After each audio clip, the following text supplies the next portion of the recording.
So when this is in the mold, we actually have, it's on a plate, the mold itself is built up around this, and we just pull that apart. And the block of soap, the big giant bar of soap, is what is revealed then inside that bar, inside that mold. And now what I'm going to be doing is just sliding that over onto the plate, the cutting plate. The cutting plate is already sized for our soaps. This has to be twisted. Already sized, this is all pre-sized, it's professional equipment. So this is all set up. Let me get rid of this, we'll wash this. It's gooey, thank you. All right. And interestingly, if you have had any intimate knowledge of our soaps, you'll notice that some of them are a little bit taller than others. Others are a little bit shorter. Some are fatter, some are skinnier, some are cut not exactly completely with a right angle.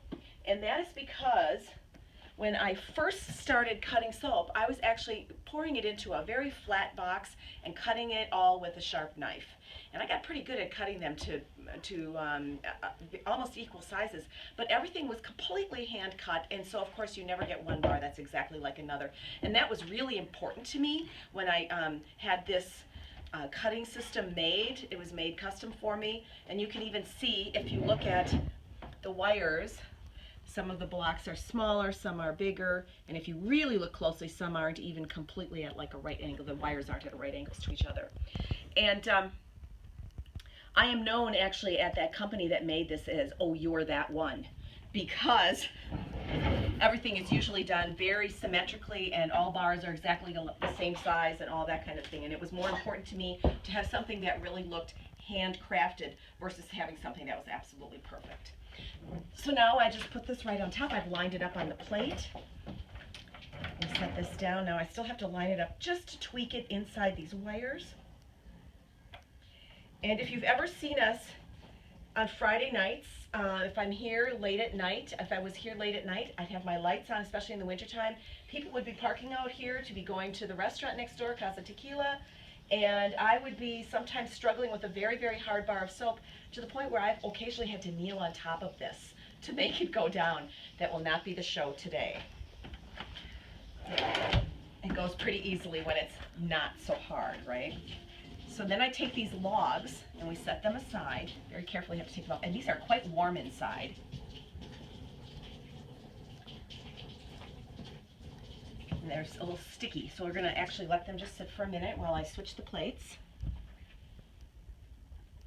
This is that lovely grapefruit scented soap called 15.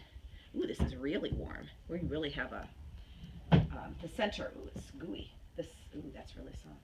The center is very, very soft, yet this is still becoming soap. What actually happens is the molecules of the fats that we put in this soap, which in this case is palm and palm kernel, organic and sustainably produced palm and palm kernel oils from Colombia, they mix with the lye solution, the molecules, to form a totally different third product, which is soap.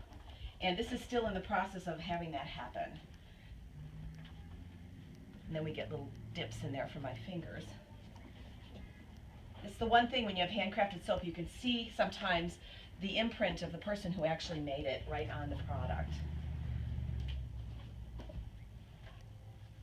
Ooh, that's hot. Okay. So now we take all our good little itty bitty pieces. This is like a cross between mozzarella cheese and Play-Doh, so we can very easily mold it into those snowballs that you see us have on sale every once in a while, or soaps on ropes, because it's very soft and easily pliable, easy to work with. Take this cutter off and exchange the plates.